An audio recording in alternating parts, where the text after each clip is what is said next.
Hello, everybody. Welcome. We'll give it a minute here for people to kind of trickle in.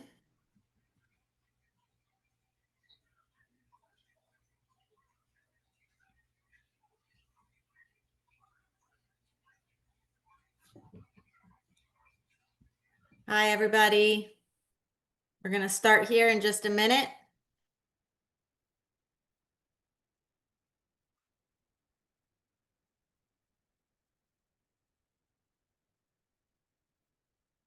Okay. All right, let's go ahead and get started. So, welcome, everybody, and thanks for joining us tonight for our Ask the Expert. I'm Brooke Lang, and I serve as one of the affiliate liaisons for the National Aphasia Association. So, the National Aphasia Association is a nonprofit organization whose mission is to promote public awareness and understanding of aphasia, to promote research that aims to improve the lives of people with aphasia, and to provide support to all persons with aphasia and their care partners. So, in just a moment, I'm going to be introducing tonight's panel of experts. We're very pleased to have a panel of individuals tonight who are going to discuss inclusive aphasia care and fair and respectful treatment. So hopefully after tonight together, we can all ensure that each individual impacted by aphasia is both seen and heard. So before introducing our panel, I just wanted to quickly share a few housekeeping items for the webinar. Please write any questions that you may have throughout the talk in the Q&A section on the bottom of your Zoom toolbar. This is different from the chat. So again, if you have a question, put that in the Q&A, but certainly use the chat if you want to say hello or add a comment throughout the talk. We will answer as many questions as we can about tonight's topic. If we don't end up getting to your question or you have a different question, you can email the NAA at answers@aphasia.org. Or even better, you can join us next Wednesday for our After the Expert conversational group. So this is one of our new conversational groups this year, and it's an opportunity for us to come together and talk about each month's Ask the Expert topic. This month's meeting will be next Wednesday, August 20th at 12 p.m. So that will be our next one. And I put that date and time in the chat box for you all. So we hope to see you there. And please bring any questions and comments that you might have. Just a reminder too that we're now offering one professional development hour towards your ASHA certification maintenance for any speech language pathologists that are attending the entire Ask the Expert webinar live. And a certificate will be shared in the chat at the end of the webinar. In case you haven't seen in the recent email blasts, the NAA is very excited to announce the official return of their Speaking Out conference. This year, it will be held Friday, October 3rd and Saturday, October 4th. And it's actually going to be virtual this year. So next year, we plan to have portions of the conference in person. And in case you're not familiar with this conference, it's a wonderful conference. It's for people with aphasia, and you will hear from others living with aphasia, and there will be both live and recorded sessions. So you're able to watch anytime. People with aphasia, care partners, speech language pathologists, researchers, and students who are trying to become speech pathologists, they are all welcome to join. If you're interested, you can learn more about the conference by going to the website, or you can scan the QR code that you see there. Okay, so now it's my pleasure to introduce tonight's experts, who again will be discussing inclusive aphasia care and fair and respectful treatment. So we're going to start with Dr. Warren Brown. He is an assistant professor in the Department of Communication Disorders at Jackson State University. His research explores the intersections of traumatic brain injury, aphasia, and healthcare disparities with a focus on cultural and linguistic diversity in clinical care. He serves as a facilitator for the Black Aphasia Group at the Aphasia Center of Academia and has published on topics related to brain injury, intersectionality, and patient-provider communication. I also just wanted to share that Dr. Brown is conducting a survey inviting Black adults 18 and older to complete a brief anonymous survey about general awareness of aphasia and communication beliefs and healthcare experiences. So the survey is like 5 to 15 minutes, takes about that long to complete. Again, your responses will be completely confidential. I will post the link for that in the chat box once I'm finished with the introductions, and you guys can check that out. Next up is Dr. Teresa Gray, who is an associate professor in the Department of Speech, Language, and Hearing Sciences at San Francisco State University and the director of the Gray Matter Lab. Her expertise is in the areas of aphasia, traumatic brain injury, and bilingualism. Her research interests focus on bilingual aphasia, equitable access to health services, and enhancing functional communication for people living with brain injury. And certainly last but not least, we have Dr. Denise Mendez. Denise has always known the importance of inclusion. After a series of strokes experienced from 2017 to 2021 as a person with aphasia, she knows that the inclusion of persons with aphasia in research studies and the development of programs is of great importance.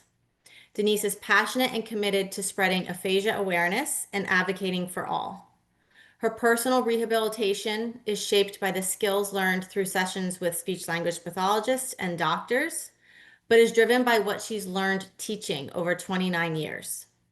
She continues learning more and more about how to meet her needs and achieve personal goals, whether communication, cognition, or emotional and physical. What may seem a deficit is really just an opportunity to learn a different way to do something. I love that. That's great. Okay, so with no further ado, I'm going to let them sort of take over here and let them share their PowerPoint. Welcome to our panelists.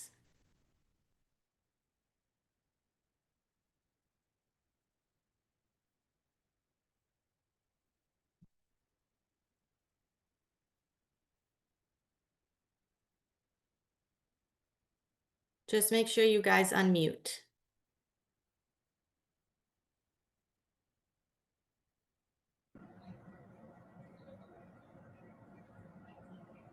Okay, all right. Can you hear me okay? Yep. Yeah. Sounds Okay, great. wonderful. All right, well, it's such an honor to be here today to talk about inclusive care with aphasia, right, with our aphasia clients. And today we thought we'd start off our talk talking about some background about who speech therapists are in the United States. You can see here that 91.3% of us are white. So when you get a referral to see a speech therapist, chances are you'll be working with a white person. You can also see that 93.8% are not Hispanic and only 8 to 8.2% are multilingual. So if you're bilingual, you will most likely interact with an interpreter. Clearly, these stats do not match up with the linguistically and culturally diverse populations that we serve. So this is a good time to mention concordant relationships. In the clinical aspect, concordant relationships refers to similarity or shared identity between client and clinician based on demographics. Perhaps both groups, both people are Latino, or perhaps both might share linguistic experiences and speak Spanish, or here in the US, more likely English.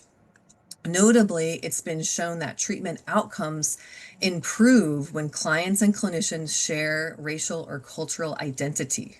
On top of that, research has shown that concordance has emerged as an important dimension of the client-clinician relationship that may be linked to health disparities.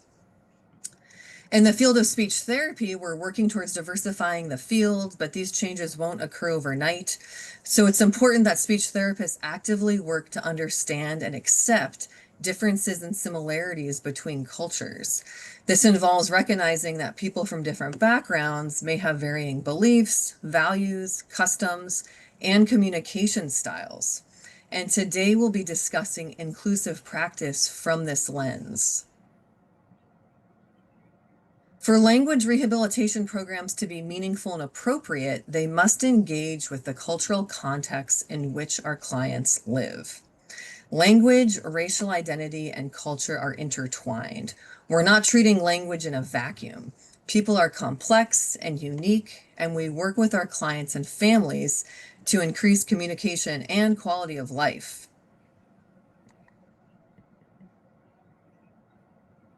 In today's webinar, I'll be speaking about Spanish adults with aphasia and use that as an example of multilingual inclusive care. We know that culture, identity, and language are inextricable from each other. And language not only contributes to identity, but also contributes to inclusion and exclusion, giving meaning to social structures and community. Of course, speech therapists are not going to speak every language of every client, but it's our responsibility to gain some familiarity with the languages our clients use to communicate. Okay, so here's a picture of an object. In English, we call it a straw. But if you're speaking in Spanish, you might use the word sorbete, papote, or maybe pajilla. And our language and its nuances create rich personal identities. This ties into idioms we use regularly. I mean, think about the idioms we use in everyday life, like don't beat around the bush, no cutting corners. And idioms don't have translations into other languages, and they really vary upon, they depend upon, where you're from. Moving on to culture. So here's an image of a cookie painted as a skull in celebration of Dia de los Muertos, which translates to Day of the Dead. But just because you speak Spanish doesn't mean it's something you celebrate.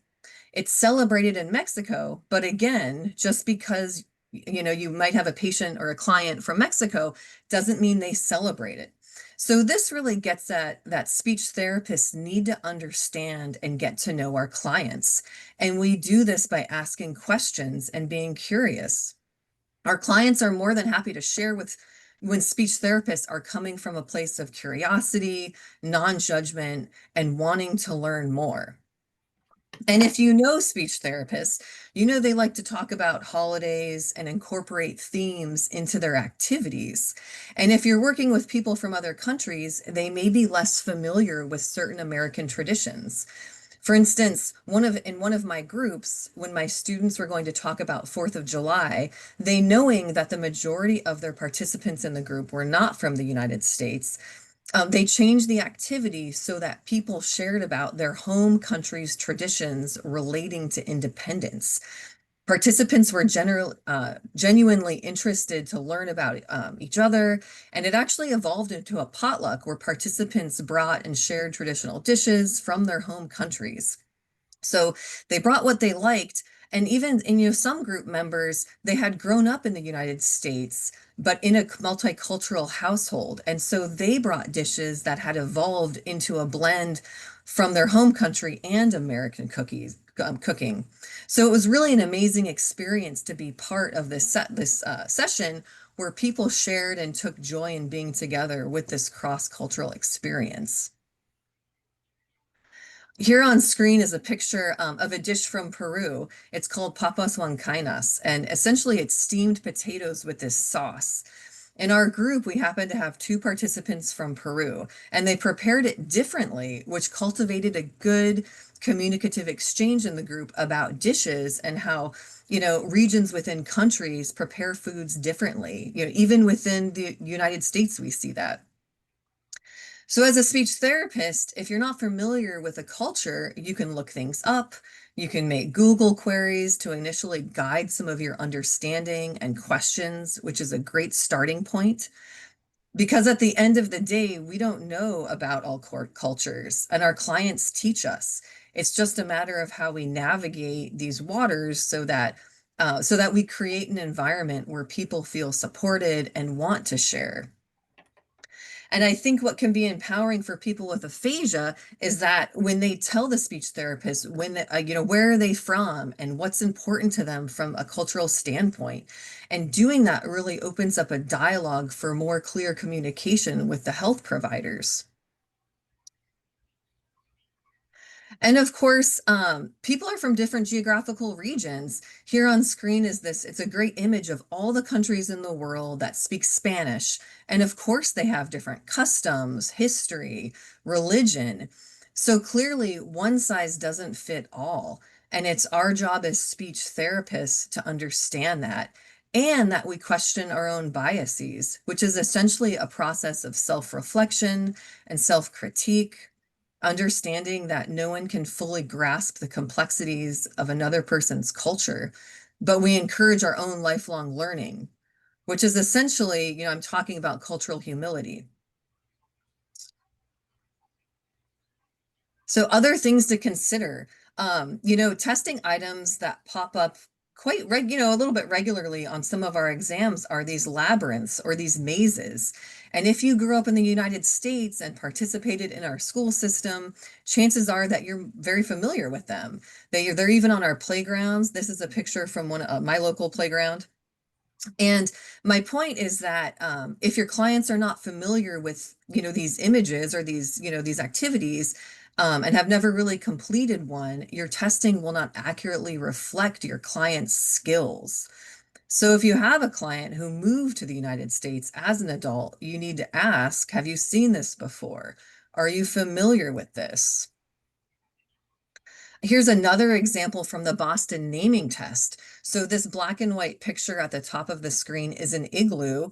It's commonly seen in American schools and in picture books, but I've had clients tell me it looks like a comal, which is essentially a griddle, but it looks like the stoves you see on the left that people use in Mexico in their homes.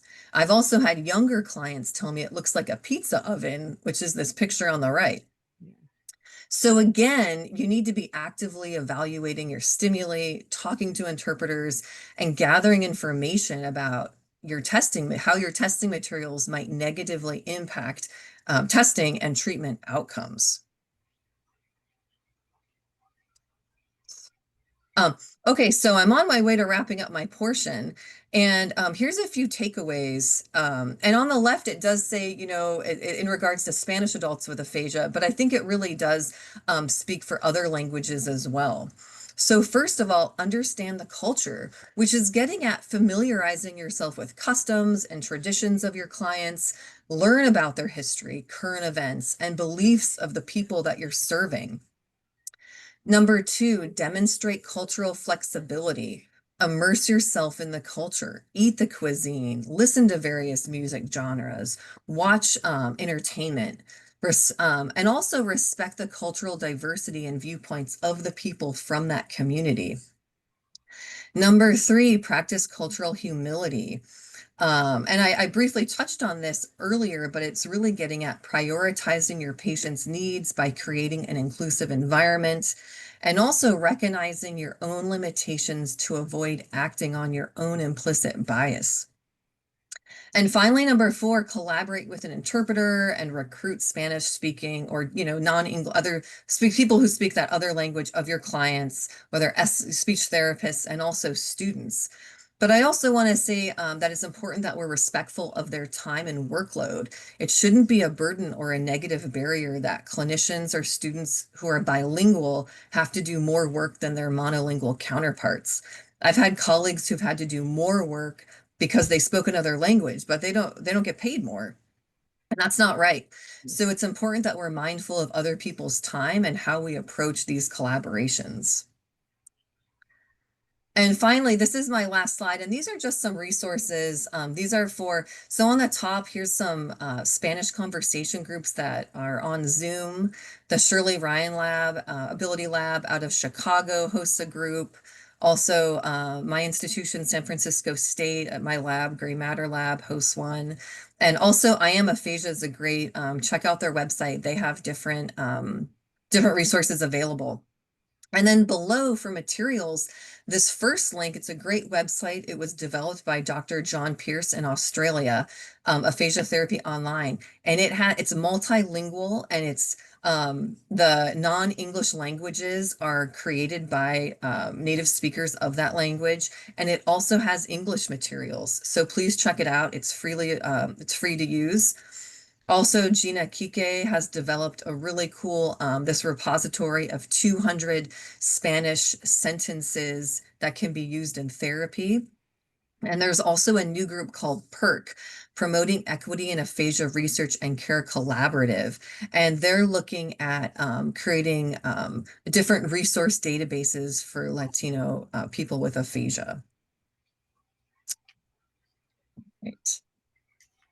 So moving on, I'll hand the baton over to Dr. Brown. All right, thank you, Dr. Gray. All right, so I'm going to talk about some of the portions of the Black Language Club or the Black Conversation Club that we have. And just to let you guys know that, Dr. Gray runs a Black Conversation Club at her university. And typically they run in the fall and the spring semester. And we also run a group with the Aphasia Center of Acadiana in Louisiana. And typically we run that in the fall and spring and in the summer as well. So looking at the Black Conversation Club, one of the aspects or dynamics that makes it unique is the cultural dynamic of that, as well as the obviously the racial identity within that group, right? The purpose of this group is not necessarily to separate, individuals who have aphasia from one another, but instead to allow a collaborative group so people can identify with one another who have similar experiences, not only from an aphasia standpoint, but also from a life standpoint. And that was the purpose of the creation that Dr. Gray had, right? And as a doctoral student, she allowed me to facilitate in that group. And once I graduated, we opened up another group just to give more resources to individuals who have aphasia, who are Black. So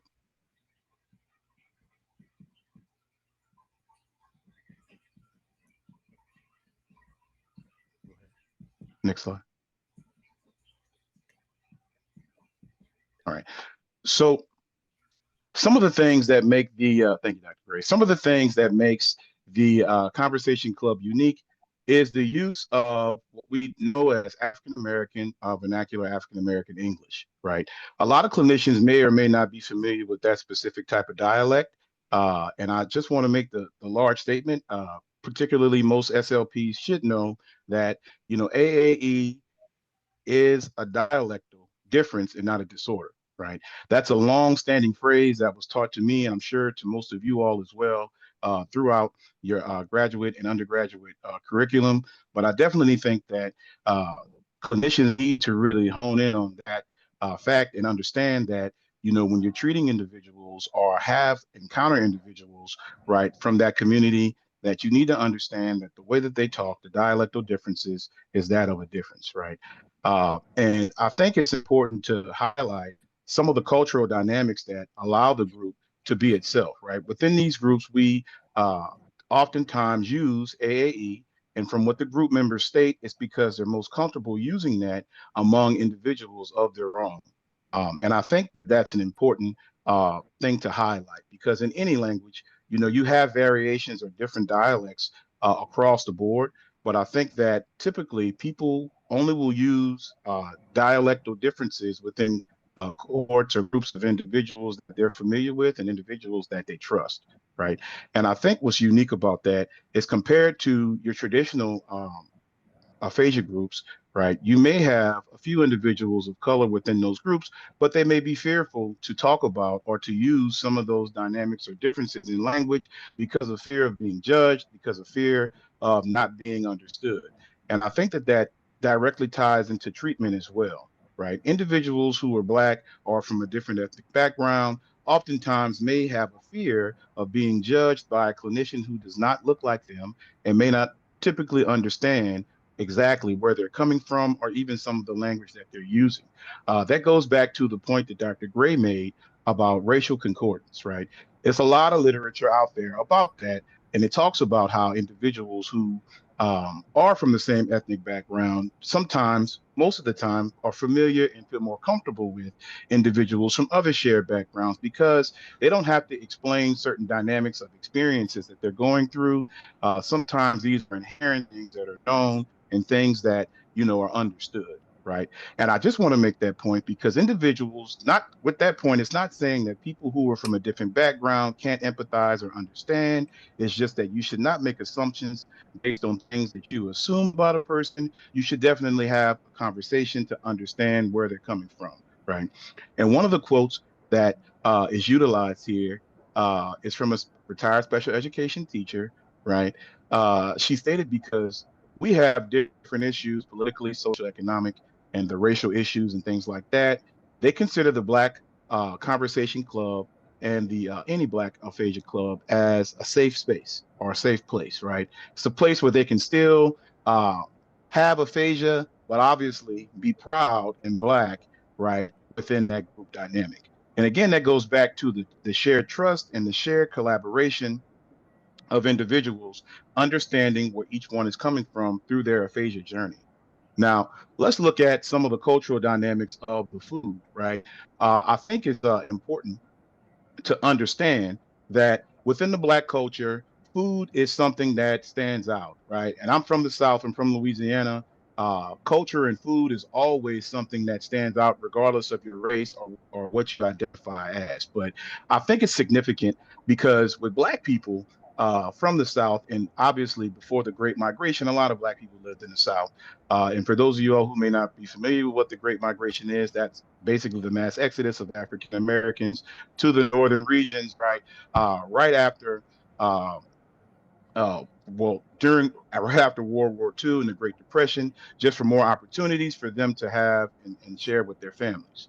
So the food dynamic is important because these are things that most African Americans or Black people can share and comment on and have a conversation at, right? At dinner tables, oftentimes this is where the most conversation goes on.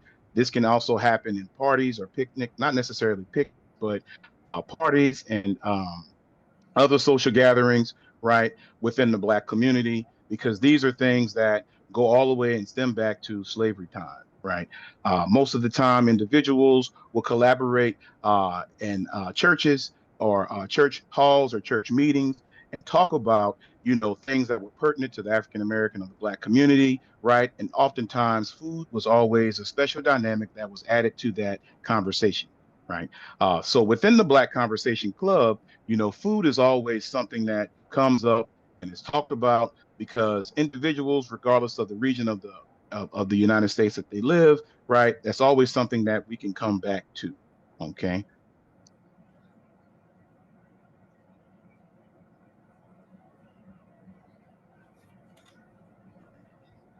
So this brings up the web picture or the description of the picnic scene, right?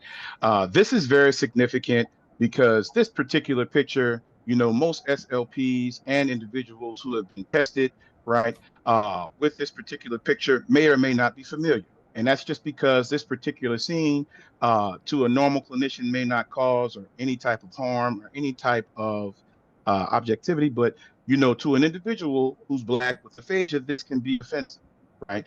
And I'll explain why, right? With the picnic scene, this scene oftentimes can bring back uh, uh, issues that may be detrimental from an individual who knows what the word picnic's origin is, right? Picnic was something that individuals used and talked about, right, during slavery times. And in our next picture, you'll see oftentimes during picnics, right, uh, these individuals would these individuals would be lynched during that time, right? If you actually understood the dynamic of what a picnic stood for, it would typically mean pick a derogatory term, right? And that's essentially what, some individuals, not all who are Black, right, hear and see when they see that term, which essentially is offensive. Okay. But with that particular picture for discourse, certain scenes like that, it may not be relatable to individuals who are from a different cultural background, right? Because some areas within the United States, they don't have picnics, they don't have spaces for that. Or some individuals from more urban or marginalized communities, right? They don't have open grass places to actually conduct a picnic like that, right? So, as a clinician, you may ask, how would I test or how would I assess an individual if they can identify what it is, right? And by now, I hope most clinicians are using an LPAA approach so that way they can understand that there's different ways to assess that without particularly scoring that only picture, right? And so this slide talks about or looks at some of the different dynamics of food, again, right, within the Black culture. We're looking at pictures of Cajun cuisine. Again, I'm from Louisiana. I grew up around 30 minutes away from New Orleans, right? Black people cookouts, right? These are communal spaces where individuals who are African American can identify with one another and have open communication without feeling judged or without feeling discriminated against. And honestly, this directly ties into a lot of what the aphasia group and groups stand for, right? Um, Go ahead. Go back one. I'm sorry. Okay, that's fine. It's fine. Okay. All right. So some takeaways, because I have a few more things to talk about. Some takeaways is when you're talking about or looking at the dynamics of Black adults with aphasia, you need to, it's very hard to actively recruit adults with aphasia, right? Oftentimes you may understand that clinicians see Black people with aphasia, they may come into your clinic, they may go away, right, and not come back. And it might not be directly tied to what you did or something you said. It's just they don't feel right, accepted or wanted, or have other life factors that are impeding them from successful therapy, right? Social determinants of health is something that a lot of clinicians need to understand that can affect, right, outcomes of individuals. And oftentimes, right, that is a direct reason for individuals who are of color from certain areas, urban communities, that they may not have transportation, they may not have adequate insurance, they may not have adequate knowledge, right, of what aphasia is or what the treatment that you're recommending even is going to do for them. So you need to actively recruit adults with aphasia, students who are in communicative disorders programs, and healthcare professionals in order to facilitate more groups, right? As of now, I believe we have 3 dedicated groups, right, throughout the United States, right? There's hundreds of thousands of individuals worldwide with aphasia, but we only have 3 dedicated groups. I think that as a profession, we can do a lot better than that, right? The next takeaway is you definitely need to educate yourself on race in America, right? I'm not saying that you need to take a Black history course, right, to learn about all Black history or any other ethnicity history course, but you could simply do that by talking to your patient, right? Any individual that you encounter that has a brain injury or has aphasia, talk to them, get their perspective. Because one thing I didn't mention earlier is that just because a person is Black does not mean that they speak AAE, right? All Black people don't speak African American English, and they may not understand the different dynamics of African American English. And even with that dialect, right, that's regional. African American English in Louisiana is very different from African American English in Michigan, which is very different than African American English in Rhode Island or Pennsylvania, and so forth, right? So the best way to educate yourself on race is to have a casual conversation, right, with your patients or even with individuals who are of different communities than yourself, right? And then third, ask your patient what they would like to gain or receive for the rehabilitation services. And again, this goes back to the LPPA procedure, right? Our program. Essentially, the patient-centered approach is what you should be doing as a clinician and what you should be receiving as a person who has aphasia, right? You should be an advocate for yourself to allow the clinician to know what you want and what your expectations are. Because if you don't know what you want, if you don't have any specific expectations, right, then you obviously need more education on what's going on and what the parameters are of what it is that you're suffering from. One of the things that I used to pride myself on as a clinician before I got into academia was I always approached every patient as if they were not knowledgeable about anything going on in the hospital. So I would always ask them, do you understand why you're here? Do you understand what's going on? Do you understand some of these words that they're talking to you about, right? Because remember, regardless of ethnicity, every individual has different levels of education, different levels of understanding, different levels of comprehension, right? So we need to take the standpoint of, seeking first what the patients need, and then we can make our protocols and treatment plans after that, right?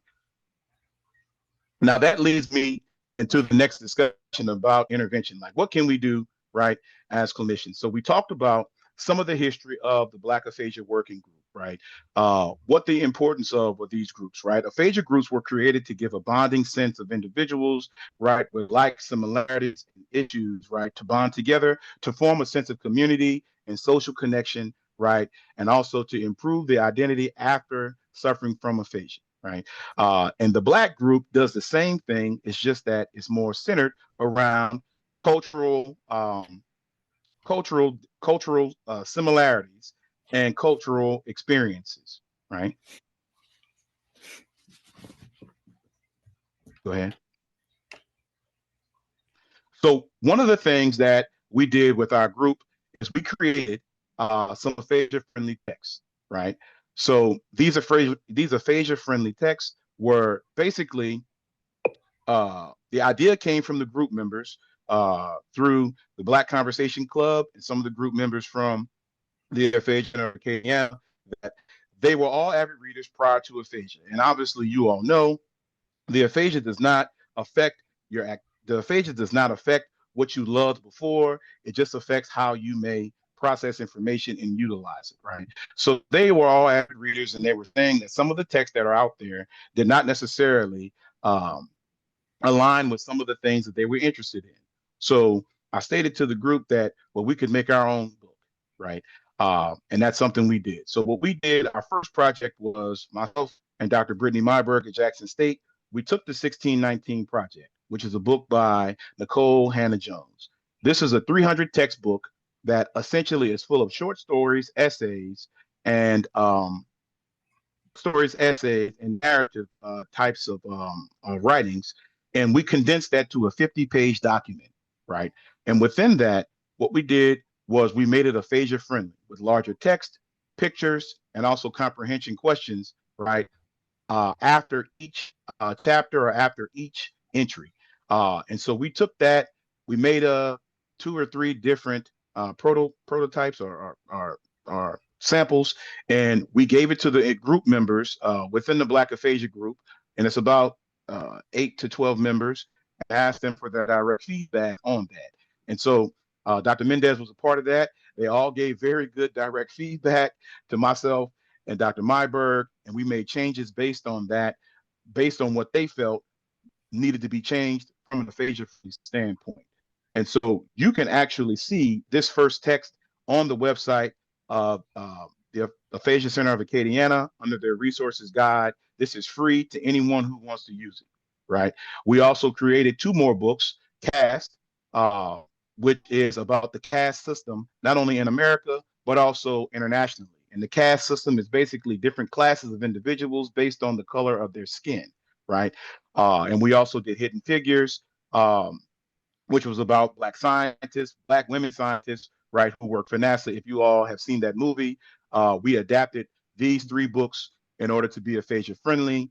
But the only one currently available, I did not send over the other two yet to the Aphasia of Acadiana, but we will probably this week for anyone to use, and it's free for any clinician, any person who's Black with aphasia, or anybody who's interested in that. And I think one of the things about this is that these books are not just for Black people with aphasia. These books are for anybody with aphasia. It's just that they're culturally centered around people who have shared experiences, right? So, for example, Hidden Figures is a book that you could utilize with a child or a Black girl who has dreams of being, right, a scientist one day. CAST will give any individual a better understanding of, right, the differences worldwide about the differences of race and ethnicity and how it's looked upon, not only in America, but in other countries. And the fourth text that we're still working on is The Immortal Life of Henrietta Lacks. Now, Lastly, and I'll stop talking, I'm sorry.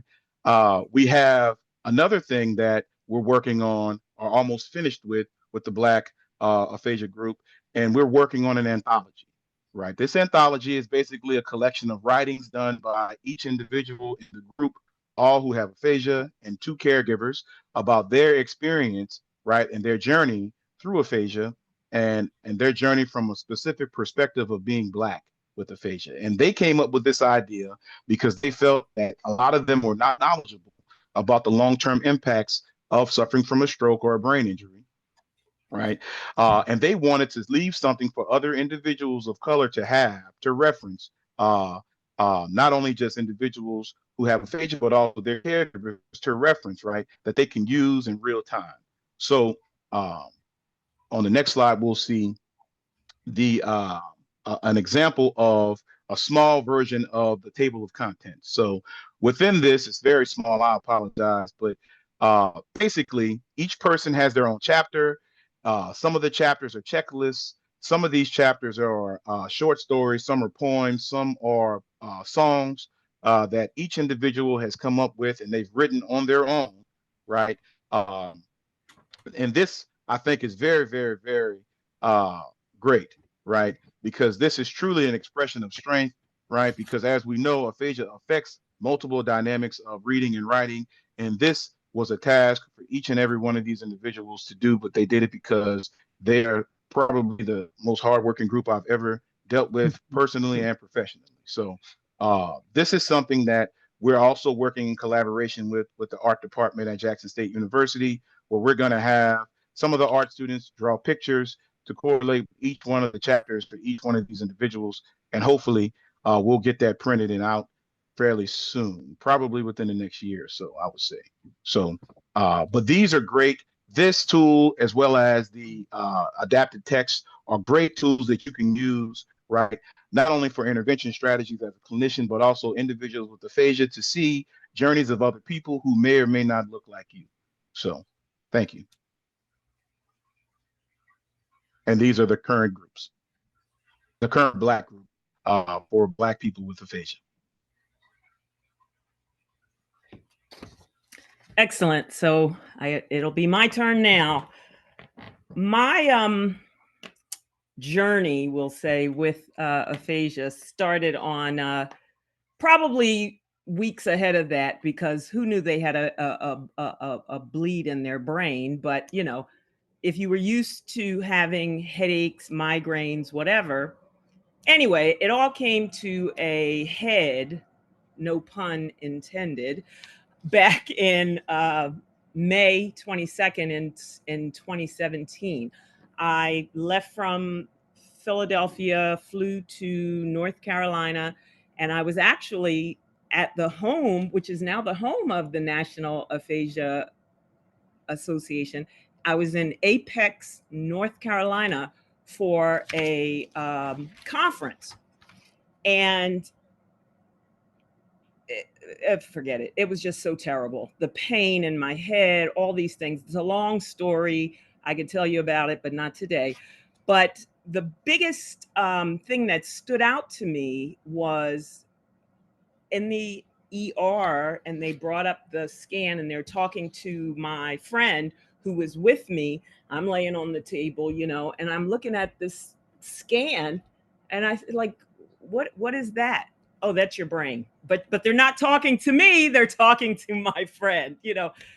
And I'm like, well, what's that white section there? Oh, that's where your brain is bleeding. And I'm like, excuse me, like, your brain isn't supposed to bleed. And she goes, exactly. So I'm in this sense of what is happening? All I know is I have this terrible pain in my head. And now you're telling me my brain is bleeding, but brains aren't supposed to bleed. So I'm a little afraid, but hey, just come on, keep the pain medicine coming and we'll just keep going. But it took, by the time I left from North Carolina, I was in the hospital about a week, got home, and then they start the at-home, I didn't start yet the rehab and things at my house. I had to go see neurologist in, my area. So it was on June 15th, and I'm meeting the neurologist, and, he's telling me all these different things that I don't even know what you're talking about. My brother, who he worked at CHOP, which is Children's Hospital of Philadelphia. So he knew how to deal with the doctors, talk to the doctors, get the information and things. And he says, okay, I'm going to take Denise into this part and I'm going to exam her. And then I'll bring her back in the room. And okay, so I'm there and the man's doing his thing and we're talking. And he says, I said, well, I'm having some trouble, like my talking and like what I'm trying to say isn't coming out right. And he says, well, this is what happens when you have a stroke. And I said, oh, no. I didn't have a stroke. The whole time I was in North Carolina, nobody ever used the word stroke. They only said you have a brain bleed. I just knew it didn't sound good, but a stroke? No, because all I knew about strokes, that was for older people. So the neurologist says to me, no, a brain bleed is a stroke. And I went home and I'm thinking, I got to learn a lot more stuff because I didn't even understand. I didn't know what was happening with me. So if we go to the next slide for a second, here's some information that I think is very, second one in between. There we go. Thank you. That's very important for persons who have the stroke and now or a brain injury or whatever, now you have aphasia, but there's information that needs to be shared to me and my caregivers. But there's also a bunch of information that we need to share with the doctors, the therapists, everybody in my team. And I need you to be open to accept this information. So the first important thing is you must explain to us and confirm that we understand what has happened to me. I did not know that bleed in my brain was a stroke. Like I knew strokes could, different things, but I didn't know that was a bleed. So that was very important. And we had to get information. So at that time, we're on the computer. We're looking, finding my brother and sisters. They were printing out things off the computer for me to read and read it to me about strokes, those things. I needed to know about my prognosis. Is like, am I going to die? is this going to is this like considered really serious? I mean, I knew when you said my brain was bleeding, but you said the medicine was working and it stopped. So is this going to be permanent? And what do we need to do to get me better? What can we do? Keep on with the medicine because it was great when your headache is going, but is this going to stop this bleed from happening again? Which for me, it was actually 4 times from 2017 to 2021. So by this point, we finally diagnosed that and were able to see in the scans, there's an AVM and that's going to need to be replaced. I mean, not replaced, taken out of your head.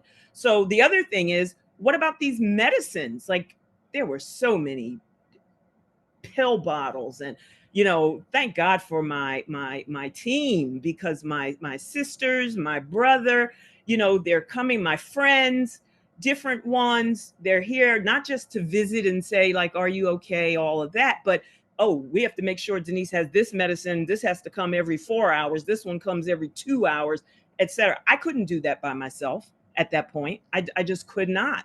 So what are these medicines and why am I taking these? Some of them were, if I can think of the word and say it correctly, prophylactic, whatever. They were doing it to prevent other things from happening, but it didn't mean that I was necessarily going to have these other issues.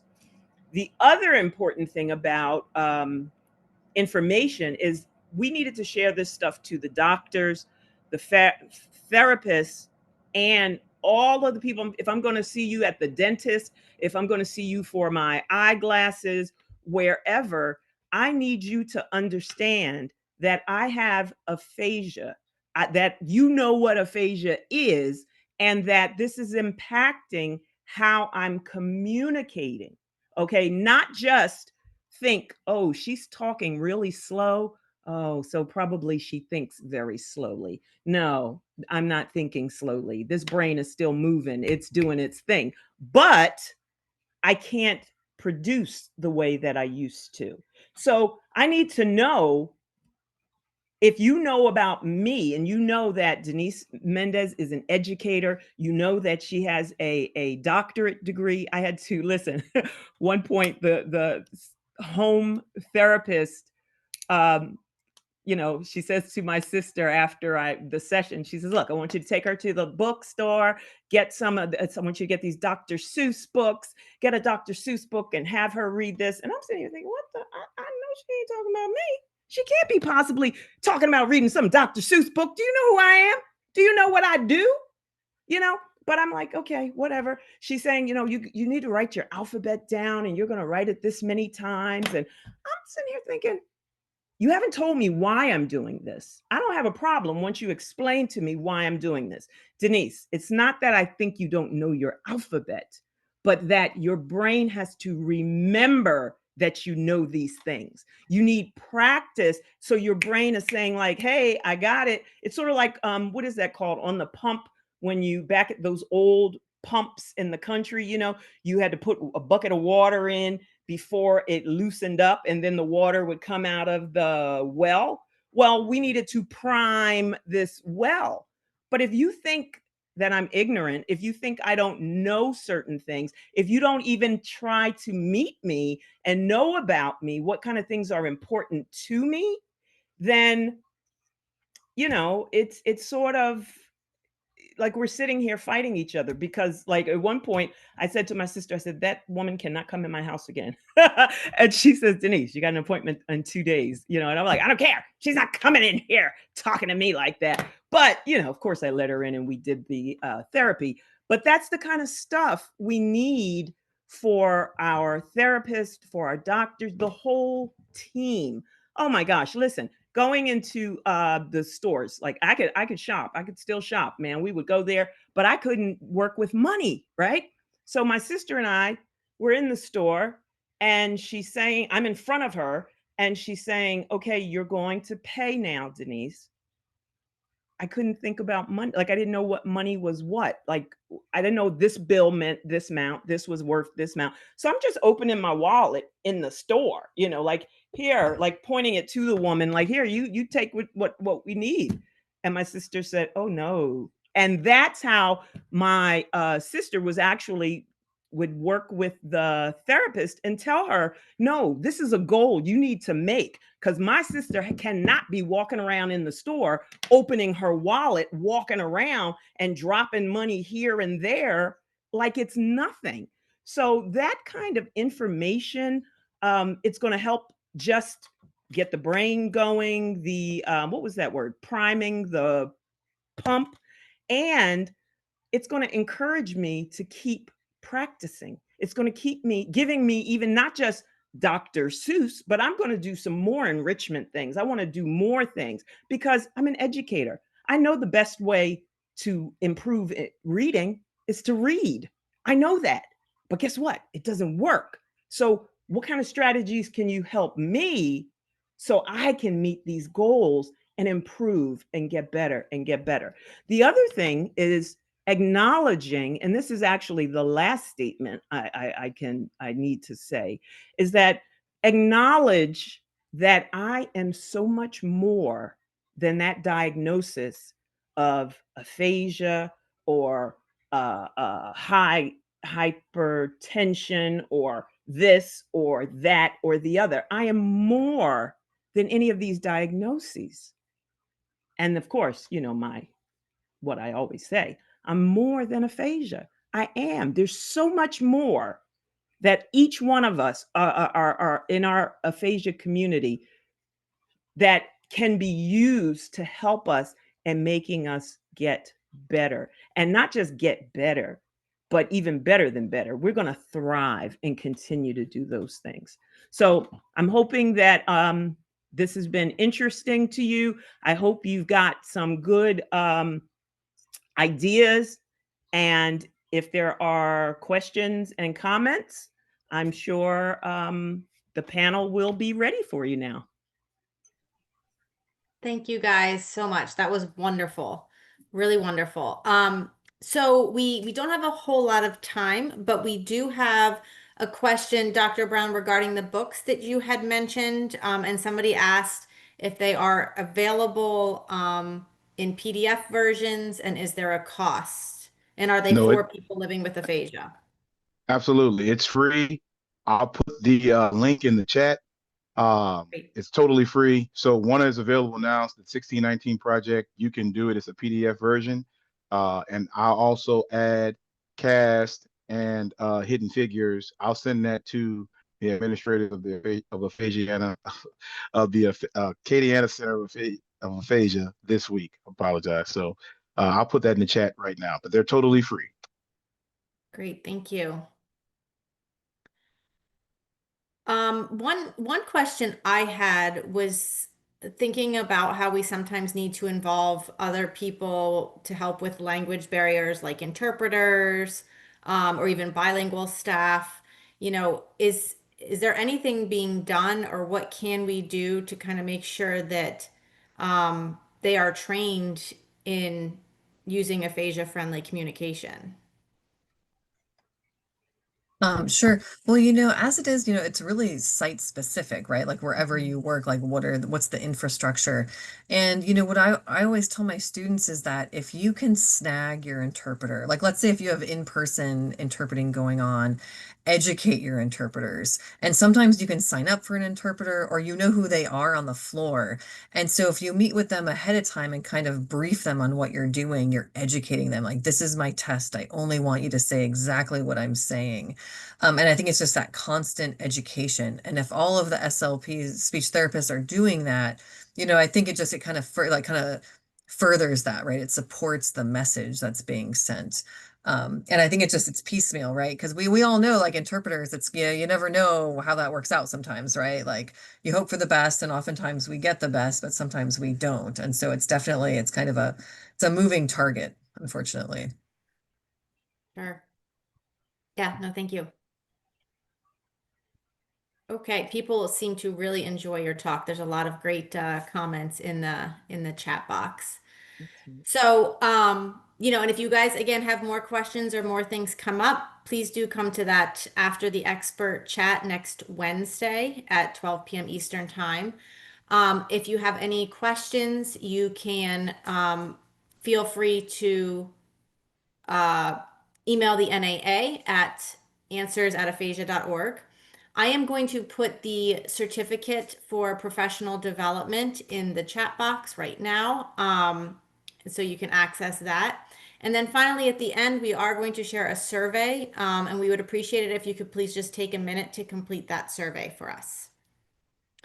So thanks to our panelists, and thanks to everybody for attending tonight. We really appreciate you joining us, and have a wonderful evening. Thank you. Thank you. Thank you. Thank you. Night.